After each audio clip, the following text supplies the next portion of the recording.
सत्ताईस दिसंबर 2023 बुधवार को all India Muslim league secular Akhil Bharatiya Muslim league के राष्ट्रीय अध्यक्ष जफर इकबाल ने प्रेस वार्ता के माध्यम से चुनाव आयोग से मांग की है कि तत्काल प्रभाव से ईवीएम को समाप्त कर ईवीएम से चुनाव नहीं कराए जाएं, बल्कि बैलेट पेपर के माध्यम से आगामी 2024 लोकसभा के चुनाव कराए जाएं। उन्होंने भाजपा सरकार पर आरोप लगाते हुए कहा कि सरकार अपनी मनमानी कर रही है। अगर ईवीएम से चुनाव होता है तो कांग्रेस की भारत जोड़ो यात्रा, यूपी जोड़ो यात्रा से कोई फर्क नहीं पड़ने वाला। जब तक ईवीएम से चुनाव होंगे तो भाजपा की ही सरकार बनेगी। जफर इकबाल ने मीडिया के सामने अगले विचार रखते हुए कहा। जफर इकबाल साहब, किस सिलसिले में आपने प्रेस कॉन्फ्रेंस की है, क्या कहना चाहते हैं, क्या मकसद है आपका? प्रेस कॉन्फ्रेंस का मकसद ये है कि हिंदुस्तान में जो जुल्म और ज्यादती का माहौल बना हुआ है, फिरकापरस्ती का माहौल बना हुआ है, अक़लियतों के साथ नाइंसाफ़ी और जुल्म और ज्यादती हो रही है, इसके खिलाफ हम मैसेज देना चाहते हैं। और दूसरी ये कि भाईचारा को आम किया जाए। हिंदू, मुस्लिम, सिख, ईसाई आपस में सब भाई भाई, ये स्वभाव होना चाहिए। यही तरीका है हिंदुस्तान में अमन के साथ रहने का जी। और दूसरी बात यह है कि ये जो कांग्रेसी और तमाम ये इंडिया नाम से जो संगठन बनाए हैं, ये बड़ी सफाकशी और बड़ी मेहनत कर रहे हैं, लेकिन सब फजूल। अगर ईवीएम से इलेक्शन होता रहेगा तो उनकी कोई कोशिश कामयाब नहीं होगी। ये वो कान खोल कर सुन लें। आप इलेक्शन कमीशन पर दबाव बनाइए कि सही इलेक्शन हो, फेयर इलेक्शन हो और ईमानदारी का इलेक्शन हो, तभी काम बनेगा। वरना कितने भारत जोड़ो यात्रा और भारत छोड़ो यात्रा बना निकाल दे रहे, कोई फर्क नहीं पड़ेगा।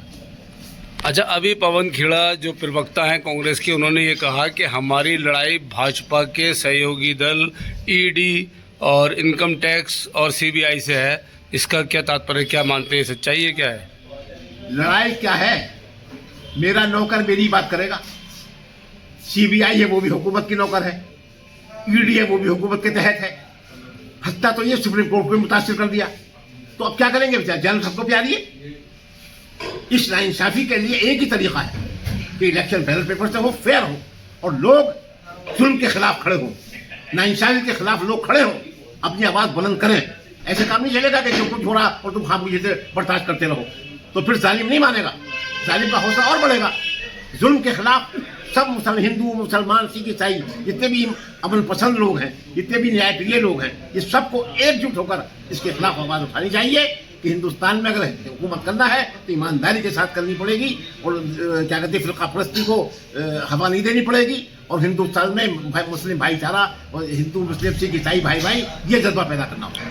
तो एक सवाल आपसे कि जिस तरह से आपने पहले भी कई सरकारें देखी होंगी, जनता पार्टी की भी देखी होगी और कांग्रेस की है, भाजपा की है और प्रदेश में भी अनेक पार्टियों की सरकारें देखी होंगी, जैसे पहले सरकारें करती, बदलाव कितना आया? जो बदलाव ये है कि जितनी सरकारें पीछे हो चुकी हैं, उन्होंने संविधान का ख्याल रखा, संविधान का आदर किया, सम्मान किया। उनको इस बात की लायक थी कि हम संविधान का जब हलफ लेते हैं अपनी विधायकी का या सांसदी का, तो ये कहते हैं कि हम संविधान के खिलाफ कोई काम नहीं उठाएंगे और वो संविधान की इज्जत रखेंगे। तो जब ये और सरकारें जो थी उन्होंने संविधान से ऐसा खिलवाड़ नहीं किया, संविधान की धज्जियां नहीं बखेरी, मगर भाजपा ने संविधान की धज्जियां, कानून सबकी धज्जियां बखेर कर रखी। ये है शिकायत। तो आप क्या चाहते हैं, ईवीएम से चुनाव हो या बिना ईवीएम के? नहीं, ईवीएम से चुनाव नहीं होना चाहिए।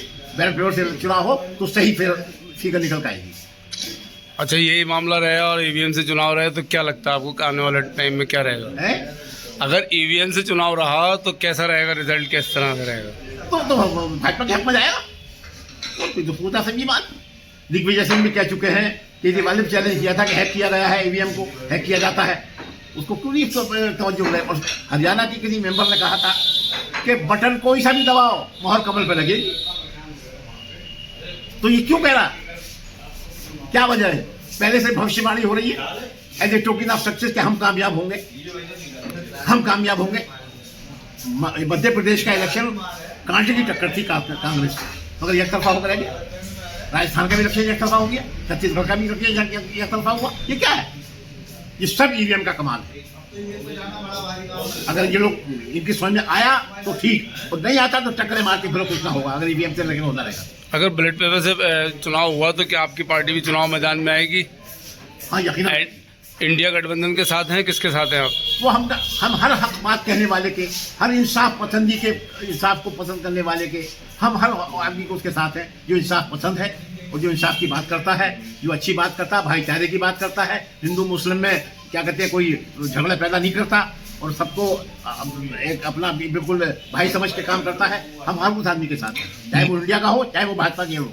मौजूदा दौर में मीडिया से, आम जनता से किस तरह की अपील करेंगे, क्या क्या कहना चाहिए? मैं मीडिया से ये अपील करता हूँ, हालांकि मैं जानता हूँ कि मीडिया भी बनी हुई है, मीडिया है, आप लोग हैं, जितने सहाफ़ी हैं, सारी इंसाफ की बात कहो।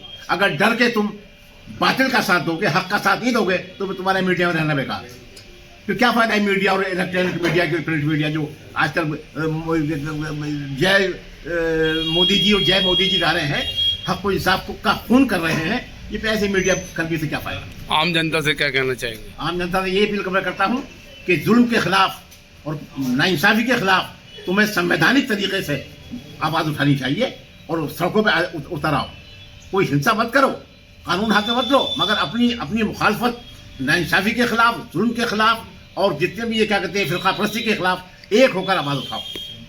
बस यही मेरी अपील है और ये मेरी क्या कहते हैं गुजारिश है तमाम आवाम से।